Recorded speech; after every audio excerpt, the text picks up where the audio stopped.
लोक कथा ठगराज। कथावाचक निधि सहगल। जगन्नाथपुरी में रथ यात्रा की तैयारियां जोर शोर से चल रही थी। पूरे देश से भक्तजन इस यात्रा में सम्मिलित होने आए थे। यहीं पर एक सराय में एक शहर के ठग और एक गांव के ठग की भेंट आपस में हो गई। दोनों ही ठगी के लिए रोज नई नई जगह जाते थे। इससे पकड़े जाने का डर कम रहता था। यहाँ भी ये दोनों नामी ठग धन कमाने की नीयत से आए थे। गांव के ठग के सिर पर सीमल की रुई का बड़ा सा बोरा था। शहर के ठग के कांधे पर छोटा सा झोला लटक रहा था। तुम्हारे पास क्या है? शहर के ठग ने गांव के ठग से पूछा। मेरे पास ताज़ी हवा है जो शहरों में नहीं मिलती। मैं इसे ऊंचे दाम पर बेचूंगा। इस बात से शहर का ठग ललचा गया। उसने कहा, मेरे पास कीमती पत्थर है जो कहीं भी बिक जाते हैं। क्या तुम हवा के बदले मुझे अपना थैला दोगे? शहर का ठग तो यही चाहता था। वह तुरंत तैयार हो गया। रात में दोनों ठग अपने अपने घर गए। अपनी पत्नी व बच्चों के सामने डींगे मारने लगे। आज तो एक आदमी को खूब उल्लू बनाया।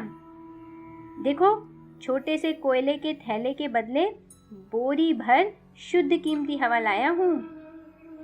लेकिन जैसे ही बोरी का मुंह खोला, रुई चारों तरफ उड़ने लगी।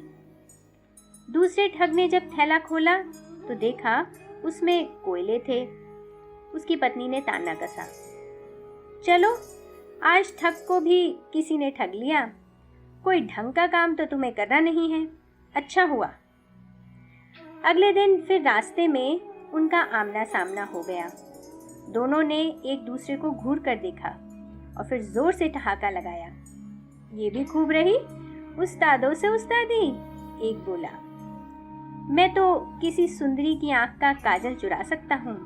दूसरा बोला, मैं तो ब्राह्मण के माथे का तिलक चुरा लूं और उसे पता भी ना लगे। पहले ने रौब दिखाया।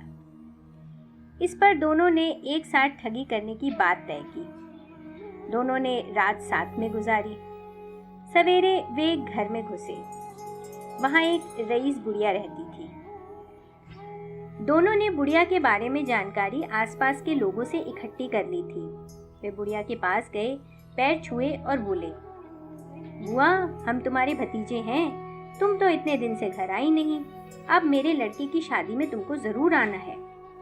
बुढ़िया ने अपने भतीजों को बचपन में देखा था, इसी से उन्हें पहचाना नहीं। बुढ़िया ने अपने परिवार का हालचाल पूछा। फिर अतिथियों को चांदी के बर्तनों में खाना परोसा। ये बर्तन बुढ़िया को शादी में मिले थे। केवल विशेष मौकों पर ही इन्हें निकालती थी। उन दोनों ने खाना खाया और बर्तन धोने कुएं पर गए। ठगों ने बुढ़िया की नज़र बचाकर चुपचाप बर्तन अपने कपड़ों में छिपा लिए। एक चिल्लाने लगा, अरे अरे, क्या करता है? बर्तन कहाँ लिए जा रहा है? आवाज़ सुनकर बुढ़िया आई तो दोनों बोले, बुआ, बर्तन तो कुएं में गिर गए।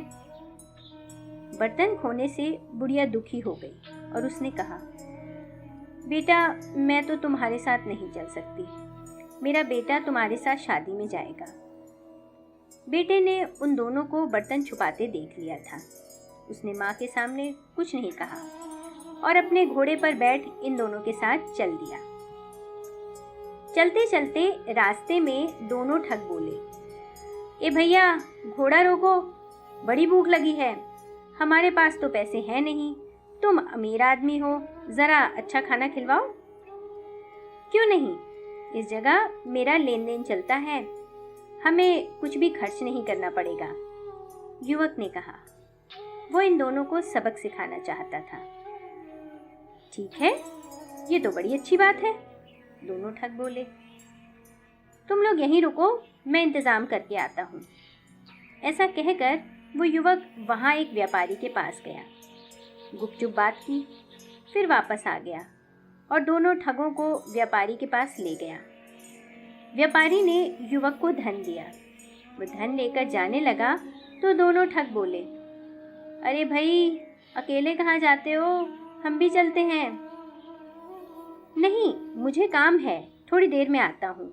तब तक तुम्हारे स्वागत और खान पान का ध्यान ये श्रीमान रखेंगे। युवक ने व्यापारी की ओर इशारा किया। व्यापारी ने उन दोनों को डपट कर कहा, जाओ पीछे खेतों में मजदूरों के साथ काम पर लगो। उन दोनों ने व्यापारी को समझाने की बहुत कोशिश की कि वे मजदूर नहीं हैं, पर व्यापारी ने कहा, मैंने तुम दोनों को पैसे देकर खरीदा है, काम तो लूंगा ही। नहीं नहीं, हम लोग अच्छे घर परिवार के हैं। उस युवक ने हमारे साथ धोखा किया है, आपको भी धोखा दिया है। हम उसे खोज लाएंगे, आप एक बार हमें जाने दो। दोनों ने बहुत विनती की। व्यापारी को दया आ गई। उसने अपना एक नौकर उन दोनों के साथ युवक को खोजने के लिए भेज दिया। इसी बीच वो युवक दूसरे गांव पहुंच गया। वहां एक हलवाई की दुकान पर जाकर गपागप मिठाई खाने लगा। दुकान पर एक छोटा लड़का बैठा था। उसने कहा, मिठाई खानी है तो दाम निकालो। देखो बच्चे, मैं तुम्हारे पिताजी का दोस्त हूँ, उनसे जाकर कहो मक्खी मिठाई खा रही है, कुछ नहीं कहेंगे। युवक ने प्यार से बच्चे को समझाया। जब उस बच्चे ने जाकर पिता को बताया तो वे नाराजगी से बोले, जाओ जाओ, मक्खी तो मिठाई खाती ही है, चिंता मत करो, एक मक्खी कितनी मिठाई खा लेगी। बच्चा लौटा। इसी बीच में युवक ने खूब छक्कर मिठाई खाई, थैलों में भी भरी और घोड़े पर सवार होकर चल दिया। रुको रुको, बच्चा चिल्लाता रहा। आगे रास्ते में उसने एक बूढ़ी औरत को देखा। उसके साथ एक सुंदर बेटी भी थी। युवक उस पर मोहित हो गया। उसने झपट कर युवती को घोड़े पर बिठाया और तेजी से आगे बढ़ गया। बुढ़िया रोती चिल्लाती उसके पीछे भाग रही थी। अम्मा, तेरी बेटी को बहुत प्यार से रखूंगा, हाँ, मेरा नाम याद रखना, जमाई राजा। बुढ़िया रोने लगी, चिल्लाने लगी, हाय मेरी बेटी, मेरी बेटी। लोग जमा हो गए। क्या हुआ, क्या हुआ, पूछने लगे। वो मेरी बेटी को उठाकर ले गया, हाय मैं क्या करूं। कौन ले गया तेरी बेटी को अम्मा? लोगों ने पूछा। जमाई राजा, बुढ़िया ने बताया। ये बात सुनकर लोग हंसने लगे और बोले, अरे ये तो खुशी की बात है, बेटी को तो एक दिन जमाई राजा के साथ जाना ही था, रोती क्यों है? इस तरह रास्ते में सबको चकमा देता युवक सुंदर युवती के साथ अपने घर की तरफ लौट रहा था। एक जगह पेड़ के नीचे उसने घोड़ा रोका और वे दोनों थैले में से मिठाई निकालकर खाने लगे। पास ही राजघराने का एक धोबी कपड़े सुखा रहा था। उसने कुछ मिठाई उसे भी दी और बताया, ये मामूली नहीं, दिव्य मिठाइयाँ हैं। वहाँ झील के उस पार पेड़ पर उगती हैं, जितनी चाहे तोड़ लो, खुद भी खाओ और बेचकर पैसे भी कमाओ। धोबी उसकी बातों में आ गया और विनती की, कुछ देर आप मेरे कपड़ों का ध्यान रखना, मैं मिठाई लेकर जल्द ही लौट आऊँगा। जाओ, पर शीघ्र लौटना, हम अधिक देर तक रुक नहीं सकते हैं, युवक ने कहा। जब धोबी चला गया तो युवक ने राजघराने के कीमती वस्तुओं की गठरी बांधी, घोड़े पर लादी और युवती को बिठाकर चल दिया। व्यापारी का नौकर और दोनों ठग उसे ढूंढते हुए हलवाई की दुकान पर पहुंचे। उसकी बातें सुनी और अपने साथ मिला लिया।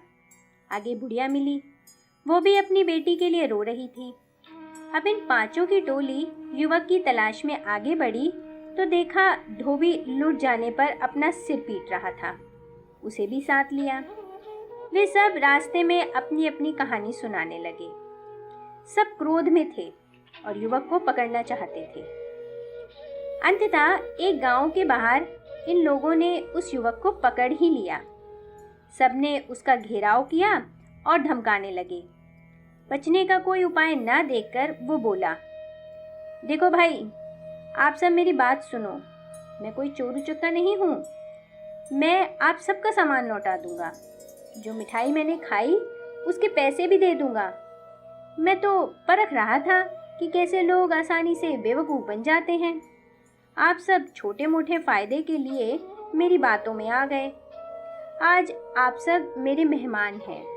मैं आप सबके रहने खाने का इंतज़ाम अपने एक मित्र के घर कर देता हूँ। रात्रि में आराम कीजिए, सवेरे मैं सबका सामान लौटा दूंगा, फिर आप लोग अपने अपने घर चले जाना। वे सब लोग खा पीकर सो गए। युवक ने मोहल्ले के चौकीदार को घूस दी और डोंडी पिटवा दी। गांव में कुछ नए लोगों को देखा गया है, लगता है पड़ोस के जासूस हैं। जो कोई इनको पकड़ने में सहायता करेगा उसे इनाम मिलेगा। पकड़े जाने की घोषणा सुनकर दोनों ठग, व्यापारी का नौकर, हलवाई, बुढ़िया, धोबी सभी घबरा गए और वहां से जान बचाकर भागे। जाते जाते अपने पास का सामान भी वहीं छोड़ गए। बहुत दूर निकल जाने पर जब लगा कि कोई उनके पीछे नहीं आ रहा था तो दोनों ठग एक जगह बैठ गए। एक ठग दूसरे ठग से बोला, भाई आज तो जान बची। तुम शहर के नामी ठग हो और मैं गांव का, पर हम तो छोटी मोटी हेरा फेरी करते हैं, मामूली ठग हैं। असली ठग तो वो युवक है, ठगों का राजा ठगराज। सबको खूब चकमा दिया।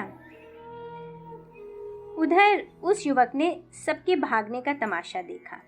हंसते हंसते अपनी माँ के चांदी के बर्तन लिए और युवती के साथ घोड़े पर सवार अपने घर पहुंचा। घर पर माँ के आशीर्वाद से युवती से शादी की और सुखपूर्वक रहने लगा। एक दिन पत्नी ने पूछा कि उसने उन सब लोगों को क्यों सताया। इस पर युवक बोला, खाली हेरा फेरी में क्या है, मजा तो चतुराई से चकमा देने में है। लोक कथा ठगराज। कथावाचक निधि सहगल।